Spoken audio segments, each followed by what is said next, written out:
কত ধরনের গুঞ্জন দেখি, এই দেখি সম্পর্ক ভেঙে গেছে। এখন কোনটা নিয়ে কথা বলবো? এটা নিয়ে কথা না বলাই ভালো। বন্ধুত্ব কি দেখাবো এরকম ক্যামেরার সামনে? দর্শক আলোচনা সমালোচনা থেকে ভালো কাজ দেখতে চায়। দেখা যাক, আমি তো সবসময় আসলে চুপচাপ থাকি, আমি তো অত কথা বলি না, আমি বলতে চাইও না, কারণ আমার মনে হয় যে আমার কাজ ভালো ভালো কাজ করা। তো আমি যে অভিনয় করব, আমি যে ছবিতে কাজ করব, ওই ছবিতে আমার অভিনয়ই আমার আসলে প্রত্যেকটা প্রশ্নের জবাব হওয়া উচিত, যে সব প্রশ্ন মানুষের মনের মধ্যে আছে। তো আমি শুধু এটাই চাই, আমি প্রচুর ভালো ভালো কাজ করতে চাই, সেই কাজের জন্য নিজেকে প্রতিনিয়ত ভাঙতে চাই, নিজেকে প্রিপেয়ার করতে চাই, এবং আমার মনে হয় কম কথা বলা ভালো। সো আজকে আর কথা না বলি, বাকি কথা হবে সিনেমা হল। কেন হবে না? বাংলাদেশের সব থেকে আলোচিত এবং গুণী নির্মাতার সাথে কেন কাজ হবে না? যদি উনি মনে করেন যে ওনার কোনো প্রজেক্টে উনি আমাকে কাস্ট করবেন, অবশ্যই কাজ হবে। না না না, বিয়ের আপাতত বিয়ের না আপাতত 24 তো শেষ।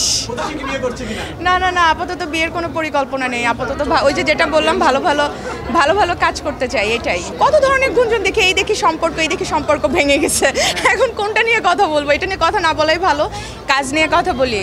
হ্যাঁ, আমি কি সেটা অস্বীকার করেছি? বন্ধুত্ব কি দেখাবো এরকম ক্যামেরার সামনে?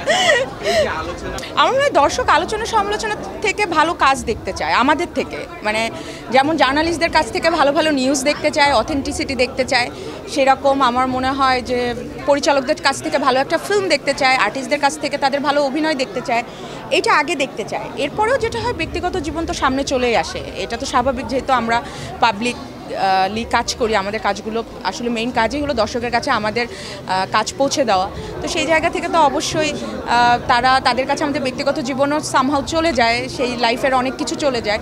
আর ব্যক্তিগত লাইফ সবারই কিন্তু আমি বলবো যে একই রকম যায় না, কখনো খুব ভালো, কখনো মানে খারাপ যায়, কখনো ইমোশনাল, কখনো আবার এই জার্নিটা থাকে। লাইফ তো একটা জার্নির মতন, আমরা তো জানি না আসলে আমাদের ডেস্টিনি কী, লাস্টে জীবনে কী হবে।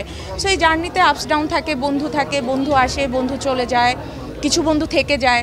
তো এটাই লাইফ, এখানে আলাদা করে কিছু বলার নেই।